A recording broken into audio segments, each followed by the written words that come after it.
In college football, we use the term hot seat a lot. It's a high topic of discussion at all times, whether it be during the season, the off season, whatever. There's constant talk about the hot seat. And coaches generally, once they earn their way onto the hot seat, they don't find themselves off. And you've seen that play out over the course of the last couple of weeks. Sam Pittman came into the season on the hot seat at Arkansas, fired. Same for Brent Pry at Virginia Tech, fired. James Franklin at Penn State, I don't think his seat was as hot as some of those guys, fired. You go through this list of Trent Dilfer at UAB, fired. Once you get on the hot seat, it's Billy Napier at Florida, hot seat, fired. Once you get on that hot seat, it's hard to get off that hot seat. The only way to do it is to win.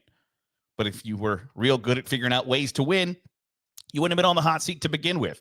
I mentioned all of those folks because really there was one coach that was in that group of, if things don't go well to start the season, this could be it. And it was Scott Satterfield at Cincinnati. He came into the season with, if they do anything less than win about 8 games, he's going to get fired. If he starts the season off 1-3, 0-4, done. Instead, they lost a season opening game at a neutral site in Kansas City against Nebraska by 3 and have rattled off 7 wins in a row. And I think that that's impressive. But you know what's more? There are a couple of reasons why it's impressive, I think.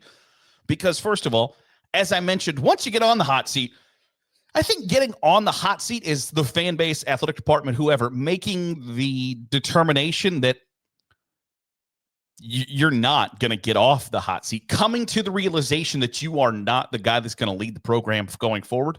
That's what gets you on the hot seat.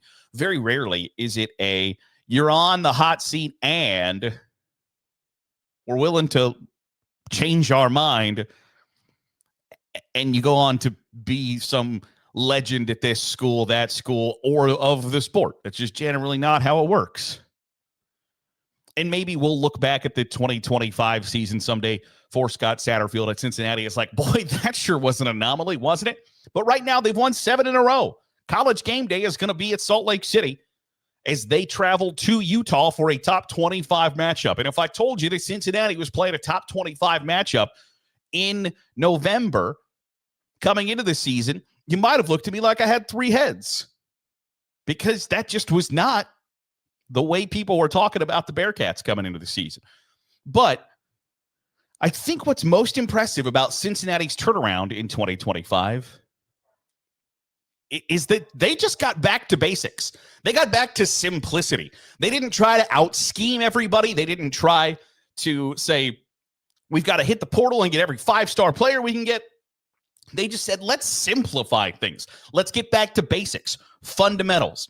Let's be efficient, balanced, and unpredictable on offense. They are one of the most balanced offenses in the country. They lead the nation in yards per play. They're 8th in the country in yards per carry. They're 4th in passing efficiency.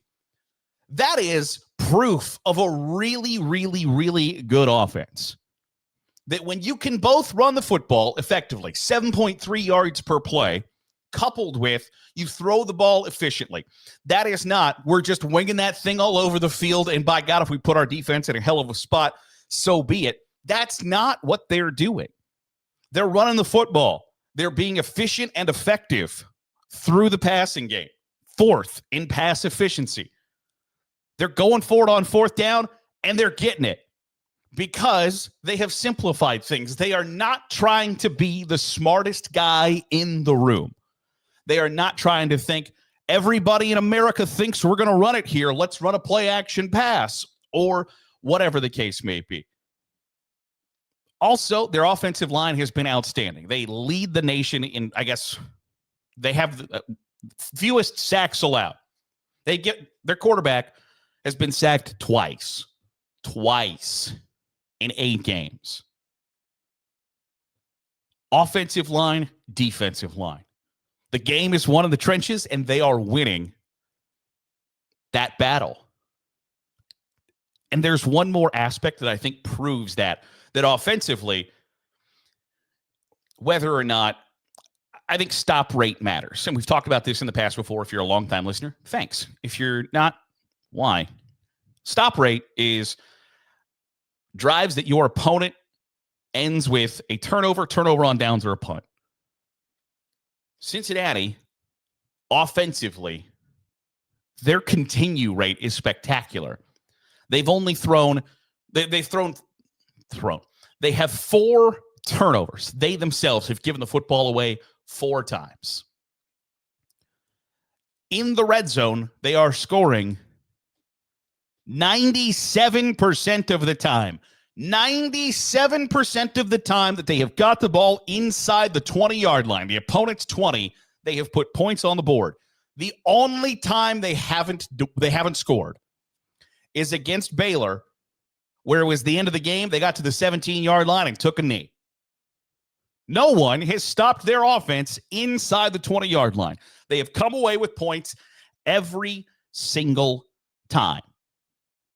So for a team that was known as being kind of undisciplined, not great in the trenches, didn't run the ball especially well, threw it even worse, they have completely reinvented themselves.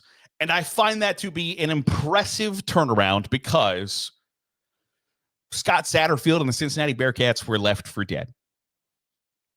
It was a foregone conclusion that things were not going to go well for them coming into the 2025 season. There was going to be talk about whether or not it was time for Luke Fickell, the prodigal son, to make his return home.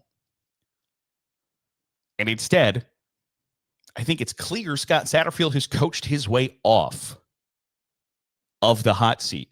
And when you look at what is upcoming for Cincinnati, if they are able to beat Utah on the road on Saturday, the schedule sets up pretty well for them, that they're home for Arizona, home for BYU, which is going to be probably their toughest test remaining outside of Utah, and they are at TCU. They are currently 7-1.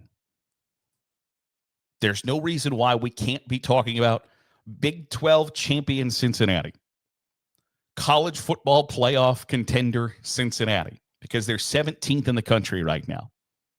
They get a top 25 win on the road on Saturday. How high are they going to rock it up? We'll see, should that play out.